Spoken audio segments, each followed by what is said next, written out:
Goeiedag, dit is een nieuwe KoersKompas-podcast. Vandaag hebben we een speciale gast, Tony Greer, een heel ervaren trader, speculant en belegger. Tony, how are you, sir? Great, Bart. Thanks for having me on, man. How are you? Very well.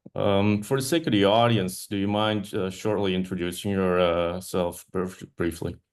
Sure, man. My name is Tony Greer. I'm editor of the Morning Navigator newsletter, and I'm the chief proprietor of my company, TG Macro.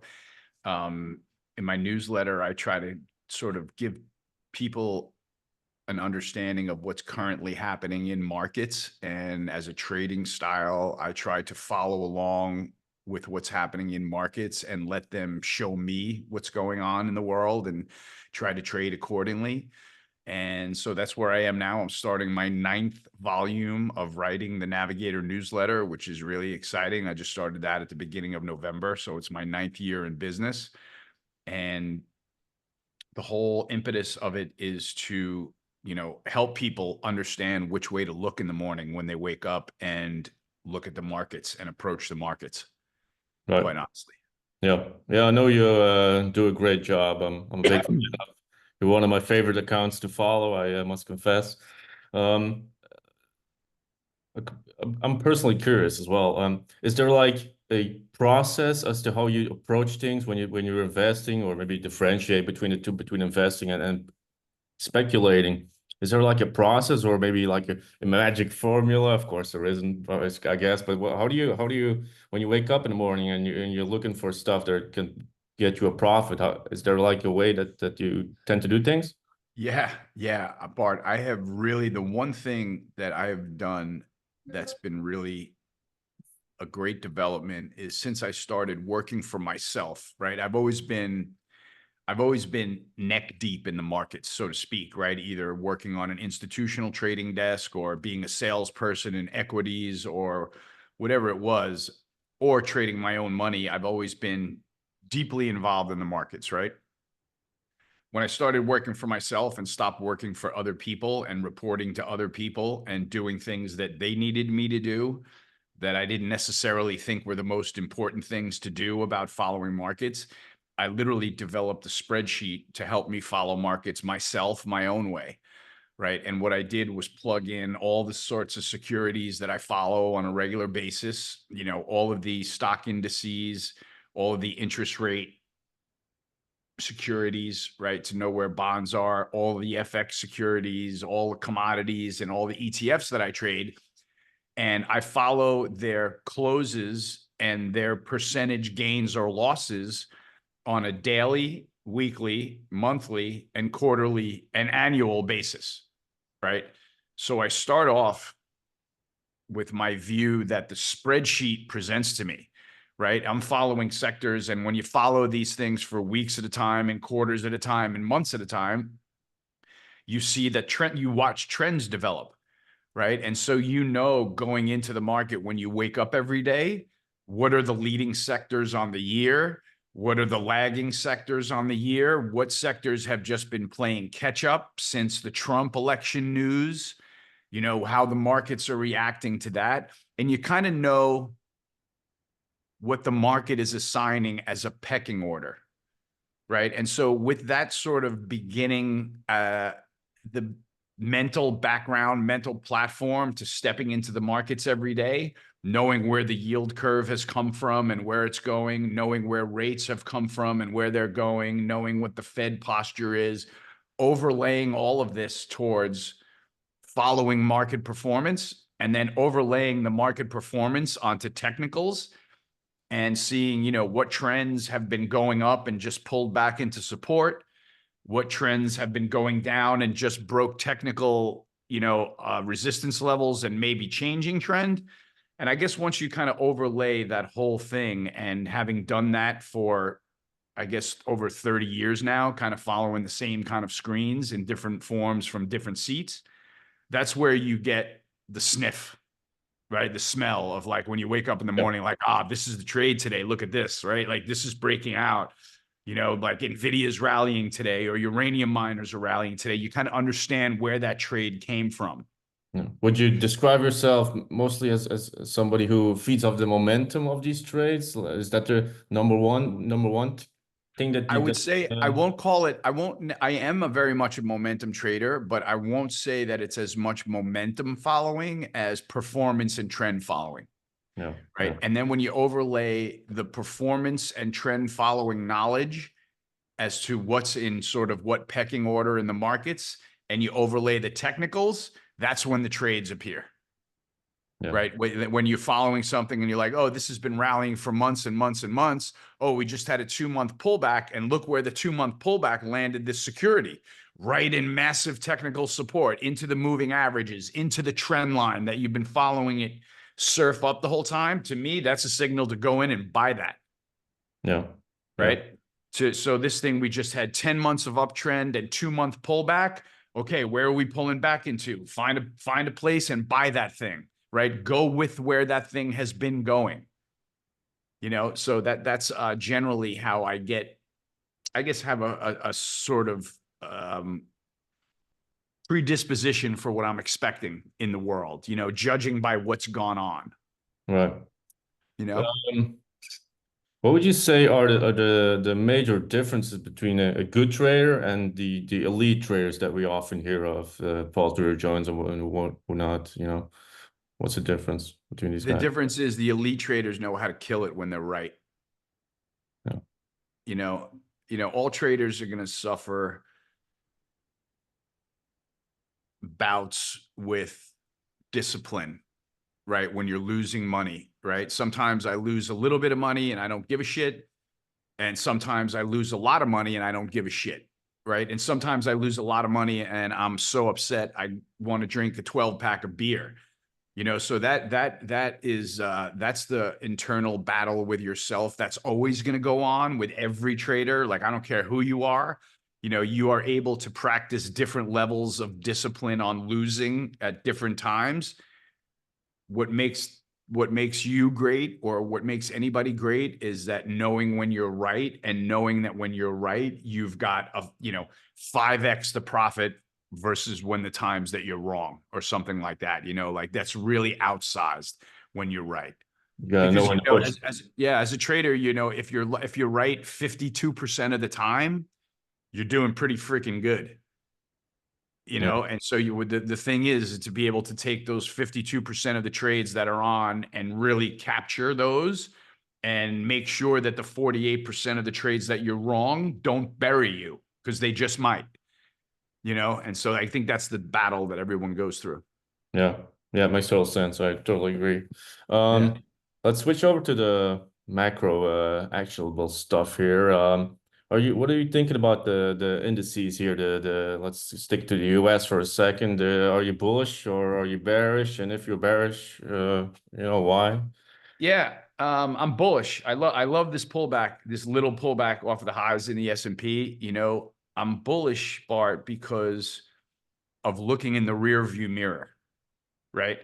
When I look in the rear view mirror this year, just look at the second half of the year, right? We had a volatile second half of the year, right? Back in July, we had a massive sell-off that was a three-pronged sell-off, right? The S&P sold off from 5,800 to 5,200. That was the yield curve steepening towards positive territory. That was the post-NVIDIA split pullback, split 10 for 1 and came way back. And the growth scare, right?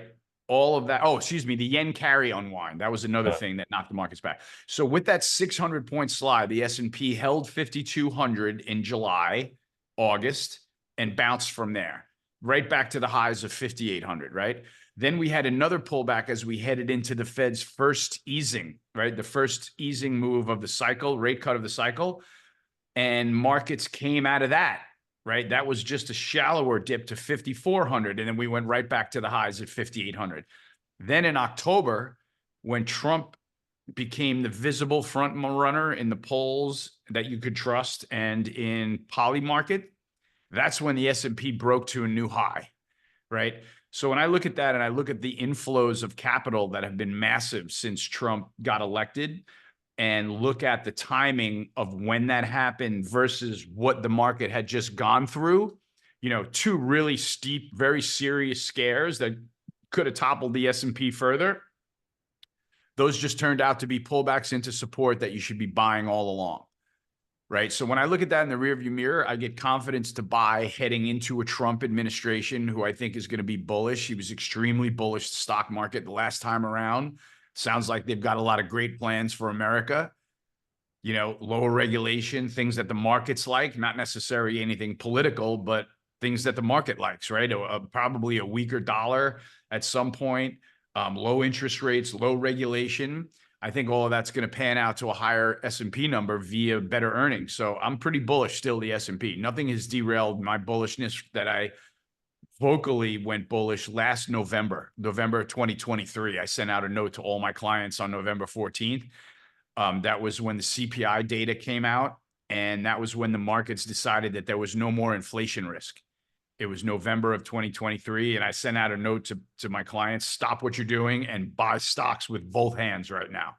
And so I'm still riding that same, nothing has changed from that bullish setup from November, even though we're 1,000 points higher. The market is very much in a similar dynamic.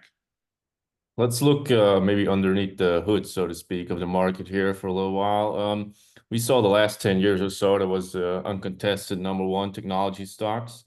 Do you see that changing here? Is it already maybe changing, or are there alternatives here that maybe are better setups, better priced? What are you seeing there?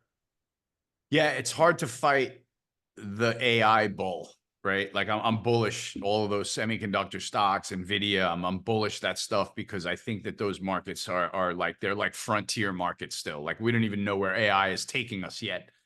It seems like dot-com bubble type of atmosphere where bullish headlines are bullish. You know what I mean? Like not all these things are priced in. You're going to see synergies between different semi and AI companies that are going to be better, and the market's going to love it and stocks are going to go up. So I'm bullish the technology side. The thing that I've noticed that you can't really ignore observationally is all of a sudden semiconductors all year have been out in the lead, right? Riding the Nvidia trade coattails up. They were up 50% on the year at one point. Since the rotation and the pullback off the highs, semiconductors are about to be overtaken by broker dealers, right? And the broker dealers just jumped out of bed when Trump got elected, right? Goldman Sachs went up, it like gapped open higher, and it's still going. So clearly the banks and financials are planning on printing money during a Trump administration.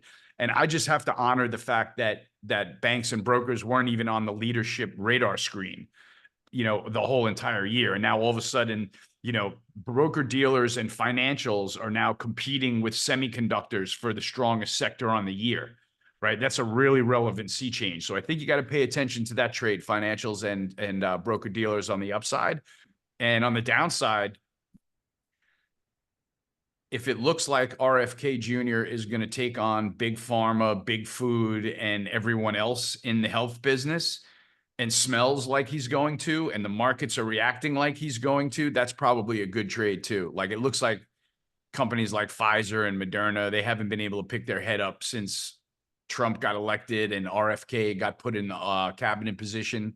So I'm trying to pay really close attention, Bart, to how the market is reacting to this sea change of going from Biden to Trump, because it's sending very, very strong signals in a couple different places. And I'm not saying that, I think that financials will compete with semiconductors, but it might be just as good a trade to chase big pharma to the downside, because these are the trades that are really taking place before our eyes. And so that'll be interesting to see how that pans out. If there were to be like a correction or something that was to be of noteworthy, where do you think that would come from if we were to have a down period here, bond market or something else? Where is the pocket of weakness here?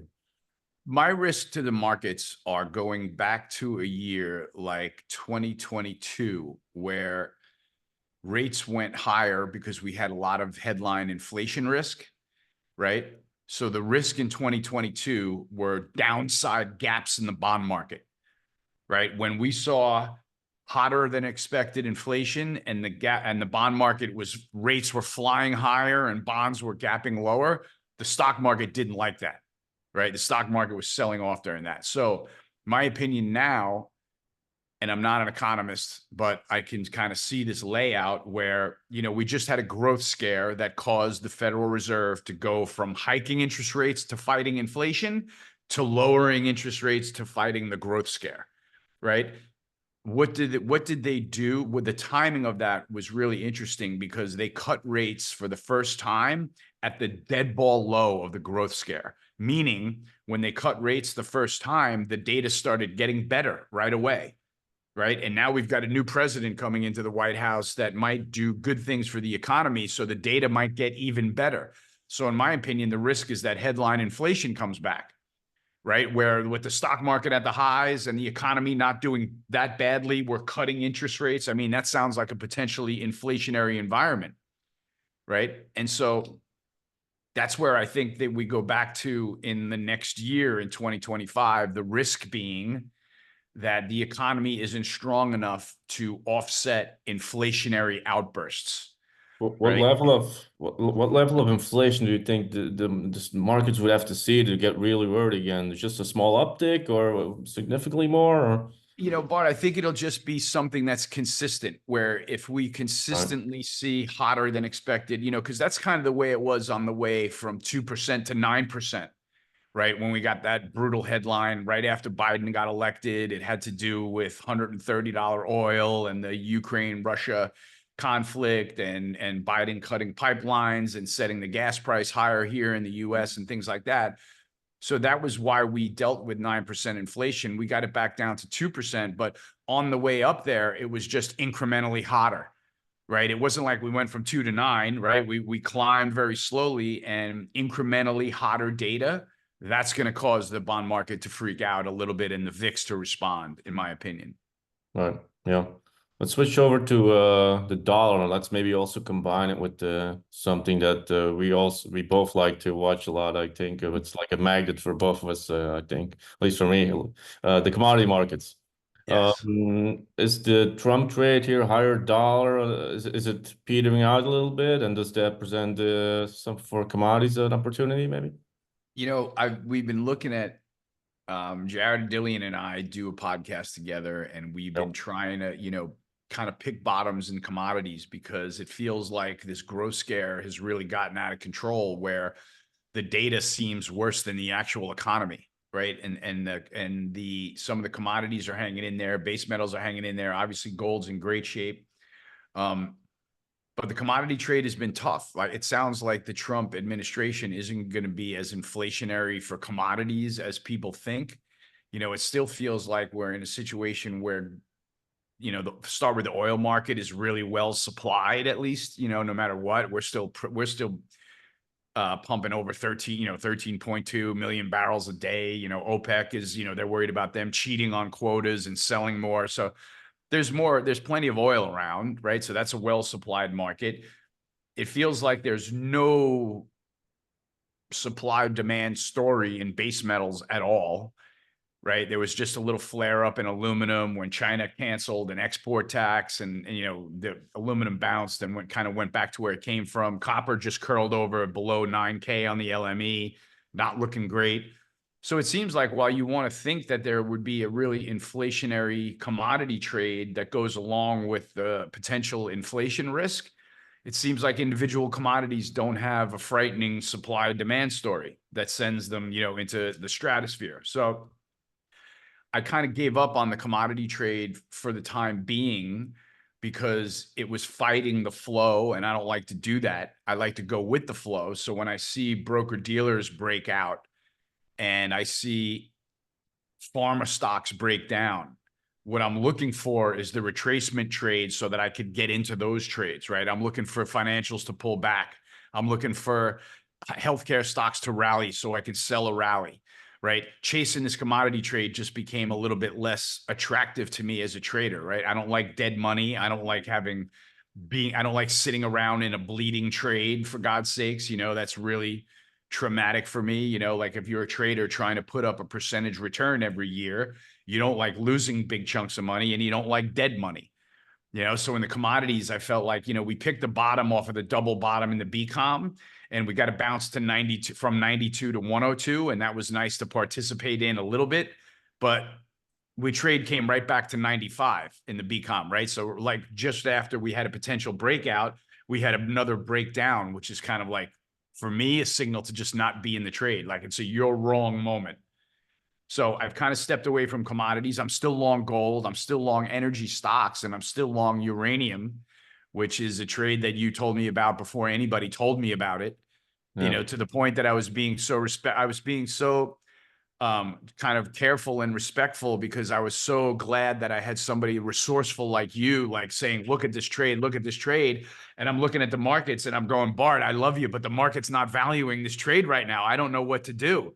You know what I mean? And that's a typical thing for me, where you're laying out evidence where, like, Tony, this is a bullish scenario. And I'm like, okay, but the market's not saying so, you know? So I need the market to confirm what you're saying. Then I'm all in. Yeah. You know, because you were, you know, key in keeping uranium on my radar screen when nobody gave a shit. Right. And like there was Bart in my DMs being like, have you seen this? Have you seen this? And I'm looking at the markets and they're not going anywhere. You know, and I'm like, man, this guy has got a sniff for something. And I'm just going to follow until I figure out what it is. You know, and then eventually, you know, the headlines start going. And I feel like now, not to change the subject, but that's, you know, the way that you and I kind of got to know each other online. And I hope that you're, you know, sitting in a great position now that they've really gone your way, and uranium's gone your way, and the miners have gone your way. And now as an investor, you know, I've got the miners on my navigator pad because they clearly reacted to that Microsoft 3 Mile Island headline.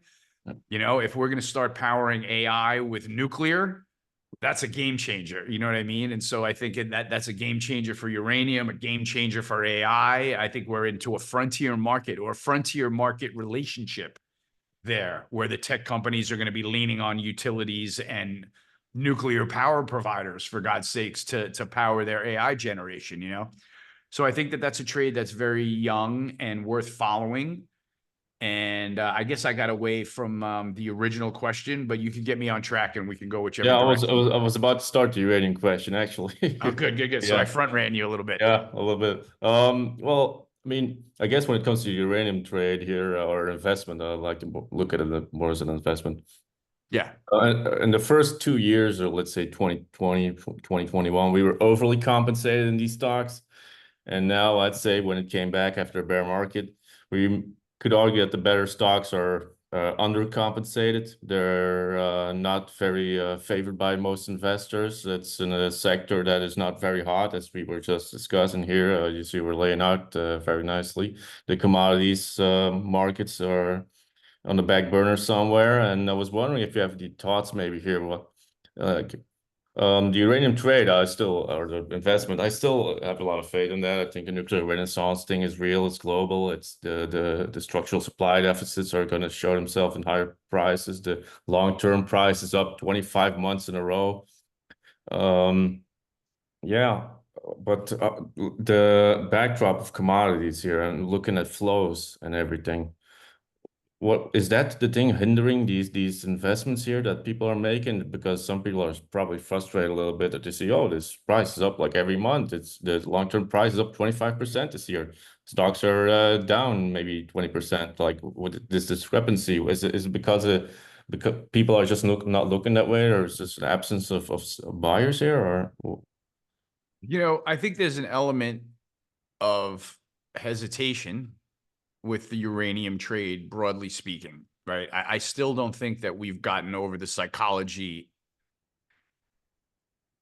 through to the public that nuclear is a safer and great solution for, you know, AI and power generation and things like that, right? We're still working out of the sort of heavy mental propaganda of fossil fuels are bad, right? Electronic vehicles needs to be the way that we're going. We need to go toward intermittent power. We need to do wind and solar. Like, we still haven't recovered from the Chernobyl story, right? Like, I don't think people's psychology have fully come around. I think if you say to the average Joe Six-Pack, are you okay with a nuclear reactor in your town? I think Joe Six-Pack says, fuck no, man.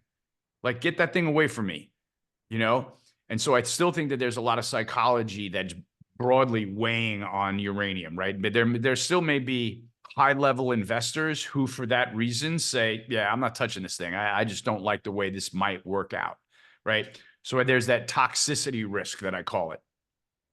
Then there's the opposite of it, where you have the Jared Dillian too many assholes effect sometimes, right? Sometimes you One of those. no, you're not. You are excluded from that group because you were in this trade before any of the assholes. You were the one student of the right trade. The assholes, Bart, are the ones not that were telling me about URA when it was a $10 item. The ones that were telling me about URA when it's a $32.50 item, telling me that it's about to double. Those are the assholes. Those are the hedge fund. Those are the hedge fund guys that show up late to your story, put on a huge position, and have nowhere to fucking go with it because the next incremental buyer hasn't come in. And that's why we're sitting here still at 32, right? In the uranium miners. Now we're going to have to play a little bit of hot potato, right? Last in, last out. Okay, I bought the highs. Oh shit, it didn't work. Puke URA down to 30. You know, here come the newcomers at 30. Oh, we finally got a dip. That was me, right? As soon as uranium exploded on the Microsoft 3 Mile Island thing, I said, okay, this is bullish. We got to figure out when to get in. And URA traded all the way up to 34. And I said, okay, I'm 30 bid. When this thing backs off to 30, that's when I'm going to get in. We got to back off to 30. I added it to my view matrix right in front of all my clients. And now we're 32.5 bid. You know, so that's the testament to sort of the science that I subscribe to in following the markets, in saying, the market showed me where it's going. I'm going to pick a spot and enter it and then have that trade work out, because I know that that pullback to 30 is into massive support technically. And I know that that's where I want to buy this pullback. So I think that we've shaken out a lot of the assholes that just piled in on the Microsoft headline. And now I think that the market may be able to trend again. But that was a clear and obvious episode for the markets, right? And that's why I respect it as being a market driving force. You know, like the flows that came in, they're going to come back. Like, in the flows that came in when they saw Trump got elected, you know, record inflows into the equity market. We had a $22 billion day of inflows the day after Trump got elected. If you follow those flows, that's a good week of inflows into the market, right? So what it tells me is there's money like that sitting around all over the place waiting. You know, that's why I am not giving the S&P much room to dip before I buy it again, right? The whole stock market was set up for a total Costanza trade, right? Where Trump gets elected and it's a sell the fact pullback. No such thing, right? Nothing doing. Trump got elected and markets went up. The money said, we're here and we're coming after it. And with the level of money that came into it, you just know that nobody shoots their wad in one day, right? They got more money on the sidelines. The plain vanilla funds are begging for a 5% pullback so that they can send it in. You know what I mean? Like, the posture of the market and the complexion of the market clearly changed. And I know I'm getting away from the uranium question, but it kind of leads into the same conversation, I think, because it's a similar kind of trade. Can you put maybe some, it's hard to do obviously, but some time frames when you say you're bullish, is that like looking out to the end of the year, or is that probably for the entire next year, or what are the time frames here? I like URA for the fourth quarter, certainly, and into next year. You know, I need to get once I get a confirmation that this pullback to 30 is the one that vaults it to new highs, then I'm going to tell you, Bart, that this thing can trend again because of the timing. So I think that this is definitely a Q4, Q1 trade for me, at least. You know, that's kind of what I'm looking for. Like, I put like a $40 target on URA, and I'm thinking that sometime early next year, meaning first quarter next year, like mid first quarter, that we get there. Yeah. You know, I'm kind of leaning on the seasonality of the stock market a little bit. November, December, January are the best 3 months of the year. I'm leaning on the setup where Microsoft got everybody in, and then we had to blow out some of those assholes, and now it's a healthier position. It's not everybody's long uranium. It's just another sector out there that people have to guess on. But once I get confirmation of a weekly close over 34, I'll have more confidence that this is the right trade to be in for the next quarter and a half. Yeah, I also want to bring in, this just brings to mind, maybe we are both very familiar and follow the work of Michael Howell from Yeah. Capital. Big fan there. I Yep. assume you are as well. I think so. He is a liquidity guy, right? Yeah. What do you see on that front? He has like this cycle that I saw, this chart. I just remembered it, so I'm bringing it up. That has like a peak in liquidity, which is probably a proxy for peak in the indices and everything, I suppose. In the summer of next year, I mean, do you have any opinions on that? Is that too far-fetched or? I don't say anything that Michael is saying is far-fetched, right? I follow that guy like a disciple, and more for the signal that he's sending regarding liquidity. Like, he is as good as it gets and he has his own jujitsu for following that liquidity, right? It's his own practice. And so to me, it's kind of proprietary, where I can't get that information from anyone but Michael Howell, right? So he's done a great job in building a moat around his business and being right. And so I don't fade him, especially when he makes a call where he's seeing this. Now, he'll be the first one to tell you he doesn't have a crystal ball that's 100% effective every time, right? Like any other analyst or trader, but he's going to surf us to the next read that he gets. And so far, his read is next summer. Maybe we get an ending of this liquidity or whatever date he's got on. Maybe that changes between now and the first quarter, right? Maybe something happens with the Trump presidency, or maybe one of his cabinet picks does something that's crazy for the markets, and that changes things. Michael's going to come back and say, hold up on that end of the liquidity call, right? It may be not happening this summer. It might be a fall item, right? And so that's like, oh, that's exciting for the bull like me. We just pushed the sell-off off, right? But I do very much respect his sea changes, right? And that's where you're always following Michael for, okay, when is this dynamic going to end? And like anybody else, he gives you his best prediction on when it's going to end. So I kind of, we keep him in mind. We keep the markets in mind. And we know that he's getting a read from specific signals that may change.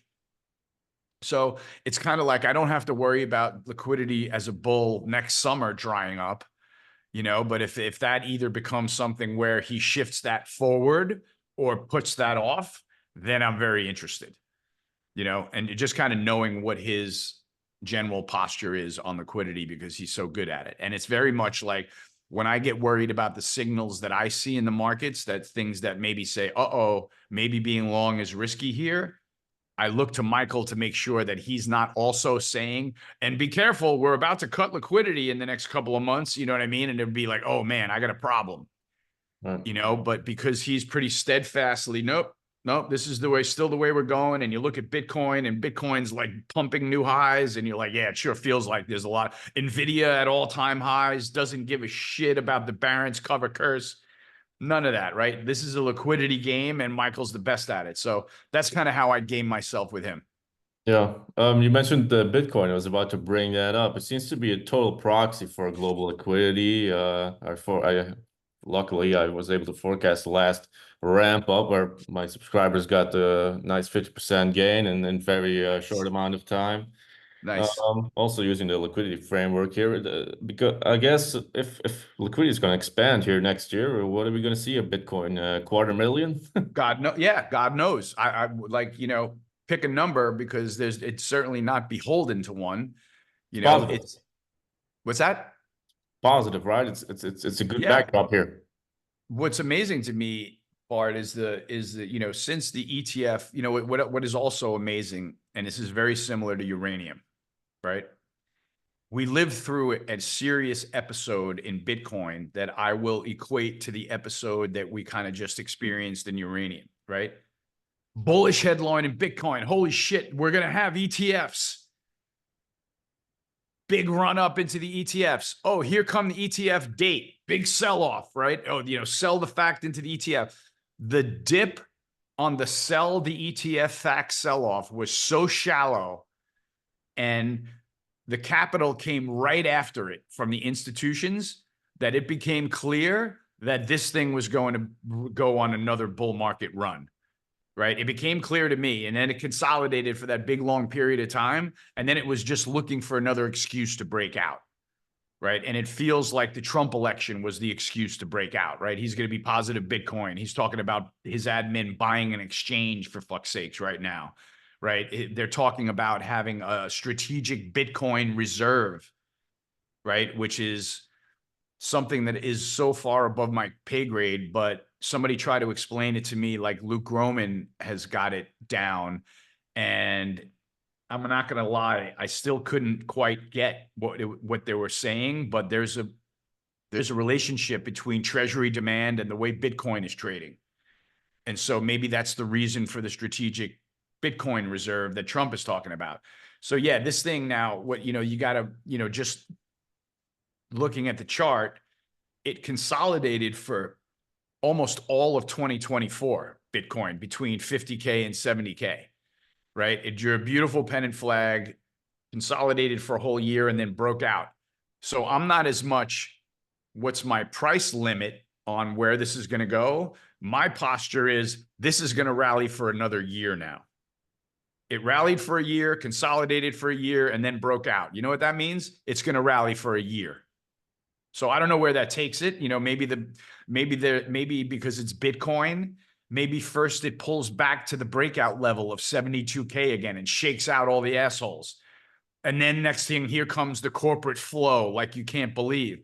And the one thing that's been amazing is that the corporate inflows to the ETFs, which we follow really closely in my Slack channel, those are robust on new highs, on pullbacks, on days that there's fuck all going on. People are wailing into Bitcoin, right? So what it's telling me is that I was wildly underestimating the institutional demand for this security. And if I'm wildly underestimating the institutional demand and it keeps pouring into the ETFs, you bet your ass that I got my clients into Bitcoin about a month and a half ago. Do you think that Bitcoin and the other crypto stuff will remain a boom bust kind of thing, that it goes up 500%, crashes 80%, because we've seen it in 2017, 18, we've seen it a couple of years ago. Is it gonna maybe trend here at a very steep pace? I guess people have a way of taking great ideas, or whatever you want to call it, and doing crazy stuff, which inevitably leads to its end. But people get over their skis. But what are you thinking there? I'm not a crypto expert, but if I'm going to continue to view it as a batshit crazy levered bet on U.S. risk assets, I think that I need to expect anything. Given its behavior, right? Like we're talking about a beast rallying to all-time highs as you and I are talking, and this thing got left for dead twice, right? It got left for dead after Mt. Gox. It was like, there was a Bitcoin, Mt. Gox got hacked. Bitcoin went, I forgot what price it crashed to. And everybody was like, ugh, get that thing away from me. Somebody hacked Mt. Gox, one of the exchanges. Like, I'm not putting my money in there. And then it came back to life again, right? And then it crashed again and was left for dead again at 25K or whatever the low of that trough was. And it came back to life. So it's telling you that its behavior is extremely radical, whether you like it or not, right? It's really nice while we're cruising along at the highs here. At the same time, if it trades 50K tomorrow, you shouldn't be shocked. Yeah. It's it's a levered bet on risk assets. So if people are levered up with this thing on the long side and something says delever that bet right now, you don't know what bid they have to hit to get out. Yeah. Because everybody that's buying Bitcoin might just go, oh shit, I'm not buying this thing. I'm 50K bid. I'm not buying it up here. Right. And then the people looking to go out are saying, where's the out for me? Where's 60K? Get out. Reflexivity at work. Exactly. Reflexivity at work. Great call, Bart. That's exactly what it could be. And only because it's a levered bet on US risk assets that there's no market maker for. So there's nobody that's obliged to make a market and slow it down from falling or anything like that, right? There's no circuit breaker. Somebody wants to sell this thing down to 30K, guess where it's going? No, no. Do you want to hear a sad story about Bitcoin? Yeah. I bought in 2014. I started stacking some stuff, had zero money pretty basically. So I was buying this stuff for like $300 or something per coin. Um, and basically I was just waiting, waiting for this thing to actually do something. I was thinking like, oh, it's gonna do some revolutionize, maybe some remittances or micropayments, that kind of stuff. Alternative currencies were of interest to me at that time, gold and all that kind of stuff. Man, you still So got any? excuse me. You still got some from 300? Oh, no, hold on. But still. Oh, So okay, good, good. Oh, all right, good, good. I want to hear the rest of the story. 2017, I think it was March, and you had this headline where the Winklevoss brothers they were gonna do this ETF stuff. And basically, I was thinking like, oh, the SEC is never gonna go along with this. It's way too unclear. So they had to run up there. I bought my Bitcoins like average of $300 or something. It ran up to 1,400 or something, and then I sold the day that the SEC was supposed to approve it, which of course didn't happen. I sold everything. It dropped from 1,400 to 850 or 800. So I couldn't have sold higher than I did. So I thought, Yeah, wow, I'm a genius. And then yeah. went on a run to 20,000. Oh, So man, I made money, I yeah, I've been there. I have an identical story. you know. And I'm not saying I'm not even going to tell it unless you want me to, but I have the exact same story. Yeah, I mean, yeah. I guess it's a good trade in a way, as I made a couple of 100%, but looking that I missed out on a million or so, that's yeah, that's That's hard. There's a saying that I live and die by. It's an old thing that doesn't resonate anymore, but it was something that a floor broker said to me a long time ago, right? And the story was, this guy was a local trader, loaded up long, saw a seller come in, like he was really bullish on his own technically, right? And he's got a limit long position on for him. Big institution comes in to sell gold. He sells his position out, right? And then I literally like went out to lunch and I didn't see what was going on for a little while. And I came back and all of a sudden gold is exploding, right? And I'm like, oh my God, did my buddy blow out his position, into the lows and now has nothing on? And I looked over at him in the ring and he was smiling, right? And I was like, oh, okay, he must have gotten back into this thing. And I saw him later on that day. And as soon as I saw him, I go, dude, what happened? I go, I saw you were long as fuck. You blew it out at the lows. He goes, Psh. He goes, buy-in came in off of the man phone, bought my whole position right back, right? And I'm like, dude, you are amazing. That is so hard to do. Like, that is the hardest thing in trading to do. And he grabbed his badge, right? It said his symbol was Nutsy, NUTZ, right? And he showed it to me and he goes, that's what the fucking badge is for, man. Right. Yeah. And there is so much knowledge in that statement that I can't begin to tell you, Bart. And it may not resonate as much with you now, but 20 years later, that's what the badge is for. Saves my life, makes me more money, keeps me in right way positioned, keeps me right sized, right? Because if you're thinking about something where, yeah, man, I'm in it, I'm trading it, I'm buying it and I'm selling it. I'm not in here just holding on to this thing for dear life and praying, because that's not a strategy to me, even if it's a bull market. You know what I mean? I come from the exchange school where when prices get rich, you participate and you let some of your length out, right? And when somebody's selling it into a trend that you're bullish and you're long, you stick a bid in and you hope somebody hits you, but that's what the badge is for. There's a lot of wisdom in there, man. And so that's what I'm saying, I could have saved myself from my trade that was like your Bitcoin trade. and we both could have saved ourselves if we would have been like, oh my God, I sold 1,000, it went to 850, now it's 1,100 bid. Where's the offer? I'm getting back in, right? Yeah. I got a bankroll in my pocket and the thing's fucking going up. Yeah, it was very early. I wouldn't even call it a career then. It was very early when just getting started, a couple of years or so. And I was like, I'm out now. It's probably, not, it's probably going to double top or whatever at 1,400 again. And then, of course, you know how that goes. It goes to 2,000 and you, of course, can't buy back then, because you know how the psychology goes. And especially if you're not very experienced, which I was certainly not at that time. I was Then going to say that's the answer right there. Because yeah, you say you know how that feels, and it's like I know because I used to know how that feels.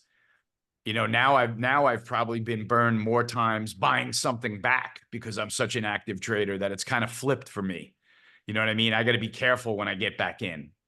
But I do get back in. I just manage the risk on a shorter leash. But a lot of times, if you had the trade right, a shorter leash is okay. Being in with a shorter leash is better than being flat with no position. Like I may have risked 10% on my first trade. I think it's happening again. So I'm getting back in. I'm going to risk 4 or 5% this time, but I'm in. I'm a little smaller. I got a little less risk, but I'm in because then I can make moves. Then if it starts proving me right again, I can get big again. And it's kind of like always being in the game and trying to play your game that way. If the market's telling you that your game is the right game. you've been doing this for 30 years now, you said. Are there maybe like some things that you recommend to younger guys like me? Like, are there, for instance, maybe books that you think, oh, these you gotta read this, or are there things that maybe really can get you really faster?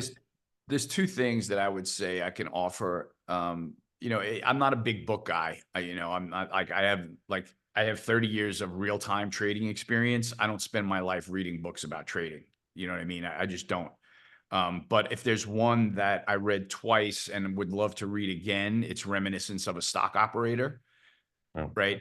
Because that's a story about how a guy learned to make money in markets when they were posting the prices of stocks up on a board. Yeah. Right. And like every half hour, like, here they traded this, here it traded here. And this is a guy that's looking at those prices and reading the tape.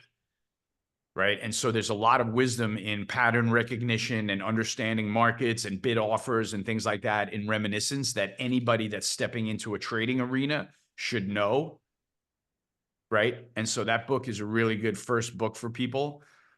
And if there's another, I just had somebody ask me that. A business school student just emailed me and was like, hey, I'm interested in markets and trading. Like, what do I go read and what do I do? And I said, I gave him that book. I gave him Market Wizards by Ian Schrager, because there's a lot of boom bust stories in there that are good to read to help your survival skills.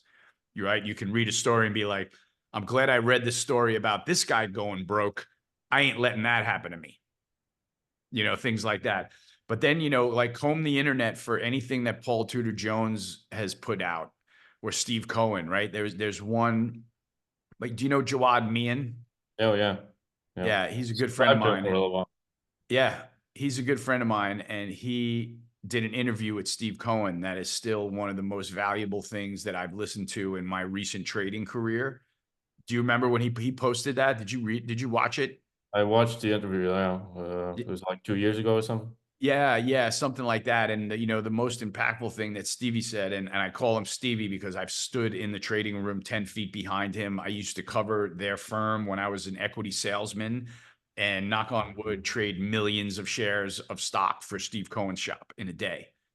And I had more respect for him and the way that he operated than any other client that I covered, because they were the most professional, right? They were the Yankees of hedge funds.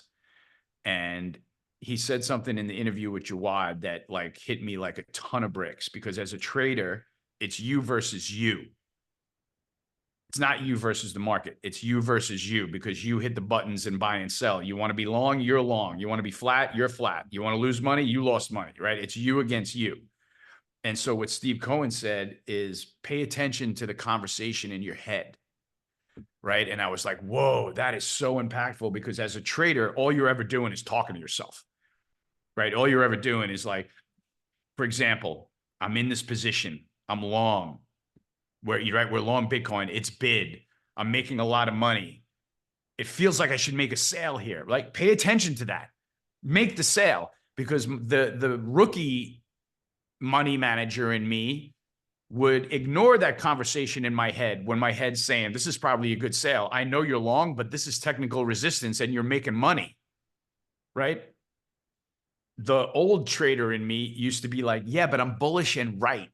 So get the fuck away from me, right? And the conversation in my head, meanwhile, is make a sale, make a sale, look where this thing is, make a sale. Right. And as a rookie, you say, no, I'm right. I'm not making a sale. I'm the king. I'm master of the universe. I'm going to retire on this position. Are you kidding me? Sure enough, 9 times out of 10, right back down. Right. And when you learn as a trader that you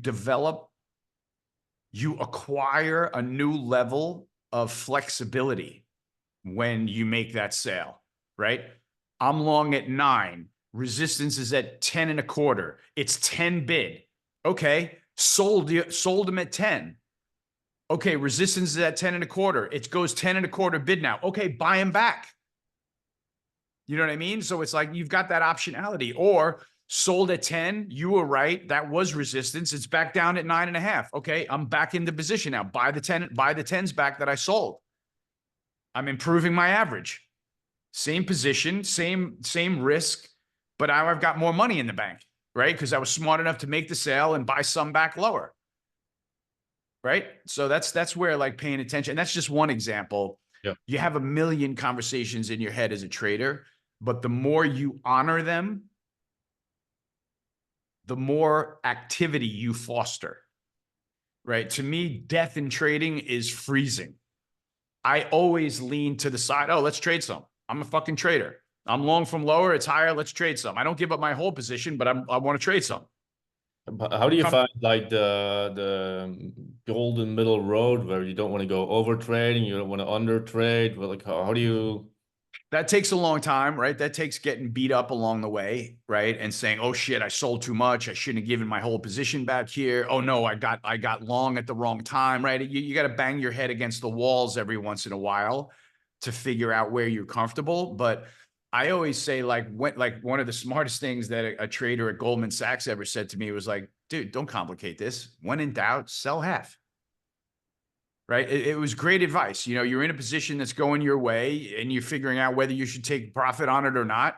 You don't know. You don't want to give up the whole thing. Sell half. Right? Like I said, that creates optionality now. It either creates, fine, I'll ride the other half higher and I'm in good shape. It creates, maybe I want to get big again when this thing starts proving me right. It creates, I can bid for this when it backs off now. I can support my own trade. Right? And so when you pay close attention to those conversations in your head and learn how to act on them when it's comfortable, sell half. I still got the position on and now I got options. Right? It's much different from, I bought this, I'm holding this, and we're going to sit here and not move until the price goes to where I want it to go. Right? It's also psychological and as a liberating feeling, I assume. Yeah. And I'm going to tell you that, you know, as a trade secret is that a lot of my alpha comes from that kind of trading.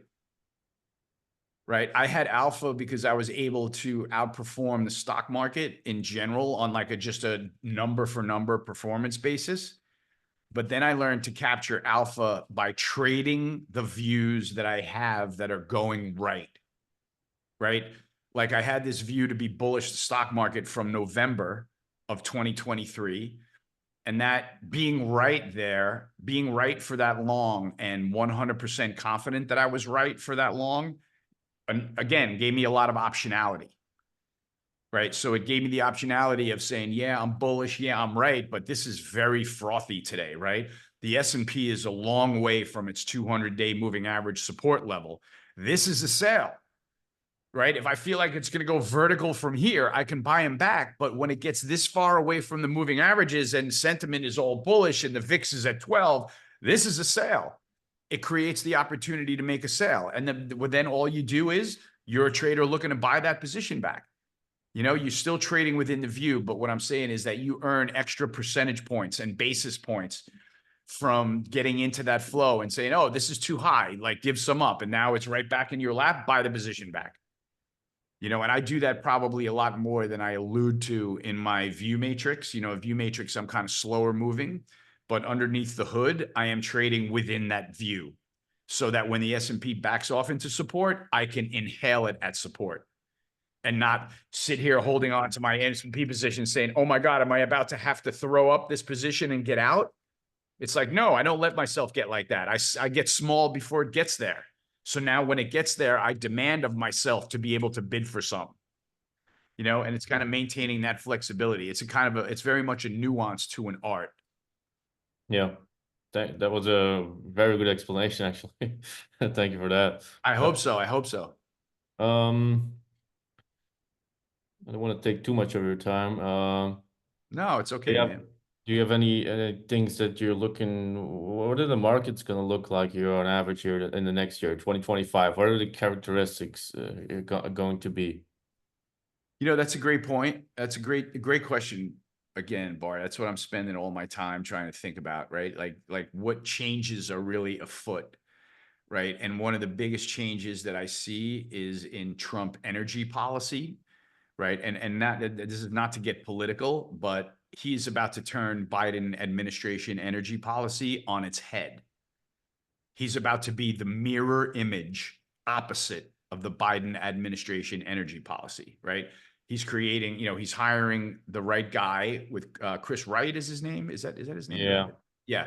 Hiring the right guy with the right background that is anti-climate change, for fossil fuels, for the betterment of society, understands that the least fortunate of humanity only have a chance to survive if we have efficient energy policy, right? We're no exaggeration, saving lives if we expand our energy portfolio of being able to deliver energy to the people.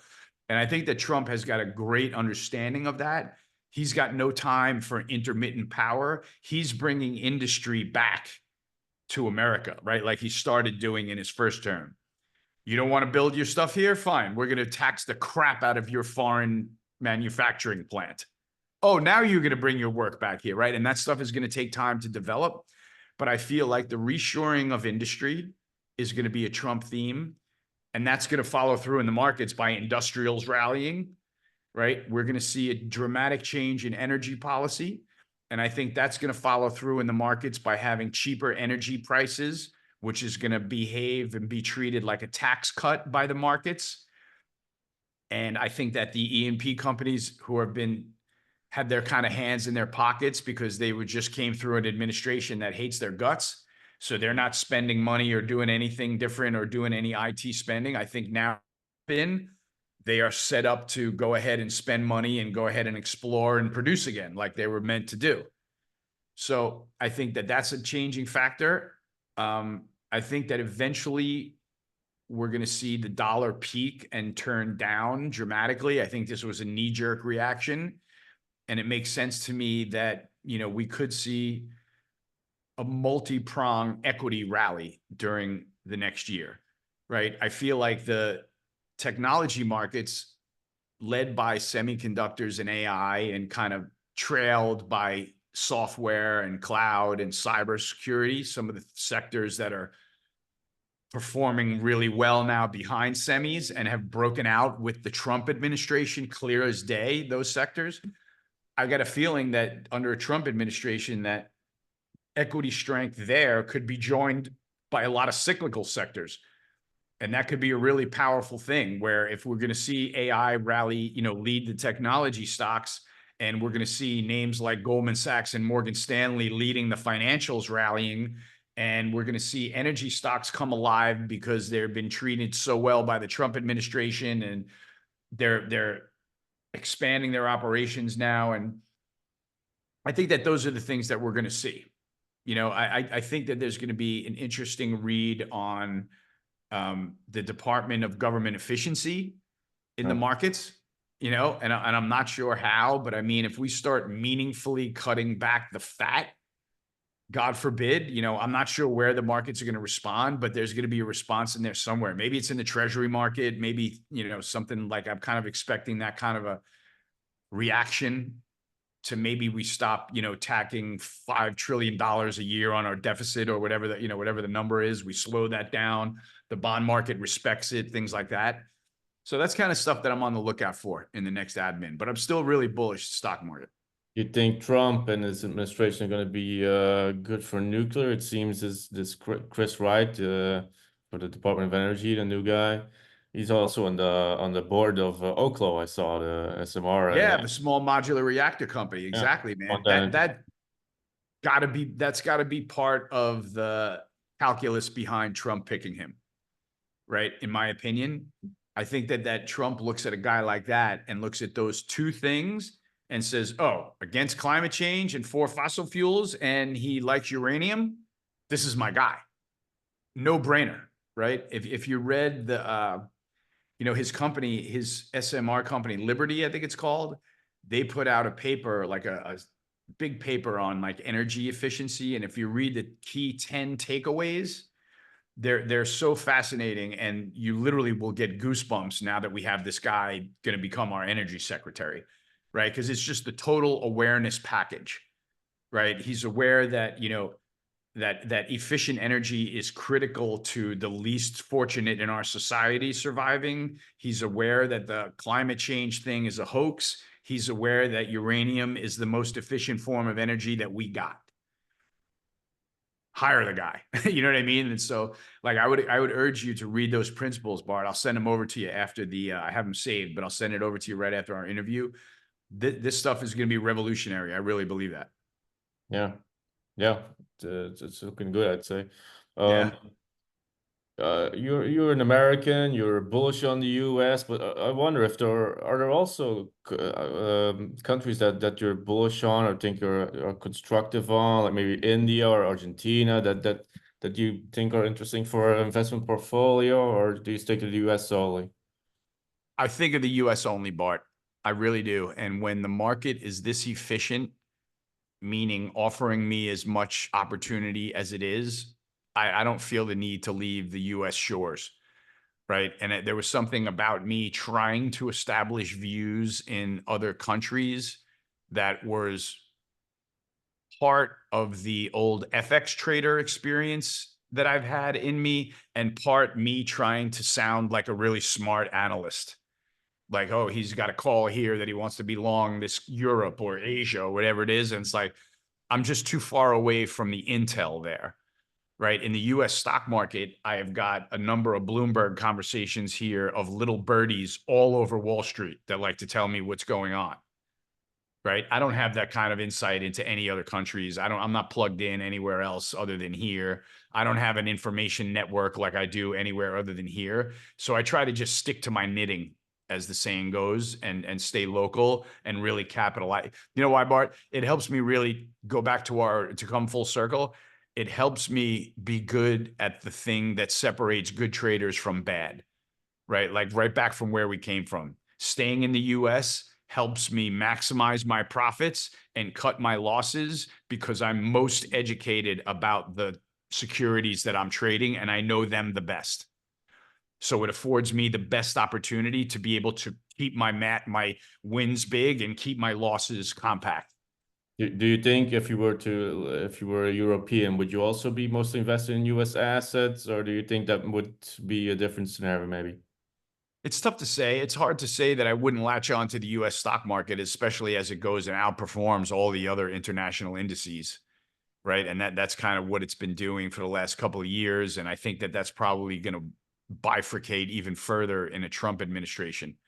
You know what I mean? Like, I think eventually down the line that the overperformance of the S&P over Europe and Germany and Italy and wherever you want to circle is going to be massive, right? Because it's going to be the reshoring of US industry versus the deindustrialization of Europe, right? That's not going to stop because Trump's president here. That's just going to bury them faster, in my opinion. How do you think we get a lower dollar here? I think that they might start talking it down. You know, I think JD Vance even said something about managing the dollar pretty critically. And I think that he even alluded to intervention in the FX markets if necessary, right? And that's a comment that Jared Dillian made on our podcast that I would have to go back and look up, quite honestly, because I didn't get it firsthand. But I asked him the same thing about the dollar, and he was like, yeah, Vance is serious. You know, he's made comments about it. And so I'd have to go look that up. But I mean, I think that maybe is what turns the tide. You know, it feels like it's very overreactionary to the Trump win and to rates kind of flying a little bit higher and things like that. You know, all the dollar has done is gone from the bottom of the range to the top of the range at light speed. So we'll see what it does now. You know, if it breaks out, then maybe there's a sea change. But if it fails here, then it just went to the top of the range, and who cares? I guess if we can have decent economic growth and we can get a lower dollar, that must put winner sales of the commodity trade once again. Could be, exactly. I would not disagree. You know, that'll kind of just go back to maybe we were just super early being bullish commodities and too early to stay in the game long. You know, I've done that before where, you know, you get into something, you think it's right, you're staying in the game as long as you can, you bail out, the thing puts you to sleep, and then it wakes up, you know, a little bit later and goes. It might be one of those situations, you know, I have no idea. Yeah. Is there any other subject that you want to touch upon? I think is interesting. I ran out of questions. That's why I'm asking you. Yeah, you know, I'm just trying to stay in tune, like really closely with the markets every day, every week since the Trump change, you know. And again, while I'm excited about it, not to get political, but it seems like there's going to be a lot of opportunity in the markets, just basis when you look at the cabinet picks that he's made and the plans that they have. You know, industry is going to change, government is going to shrink, the world is going to look different at the end of a Trump administration. So I think if you check your politics at the door and look at all the opportunity that's being created and look at it with open eyes instead of with Trump derangement syndrome, it couldn't be a better setup for traders. Couldn't Right. be, Yeah. you know? Tony, thank you very much for taking the time. I really appreciate it. I thought it was a great conversation. I'm gonna listen to this again and again, I assume. Yeah, it was really good, Bart. You do a really good job interviewing, man. I'm gonna have to have you on our show and talk about markets with you. You're very thorough and you have a great understanding, and we kind of speak the same language. So it'd be great. Maybe you'll come on the Macro Dirt podcast with me and Jared Dillian one day. Not sure if I can follow you guys, but I would be honored. Thank you very much. No. I'm gonna consider it, man. I'm gonna run it by JD. You'd be an interesting guy to have on, and I can tell people that you were the guy banging my door down about uranium when there was I can nobody talk banging. uranium.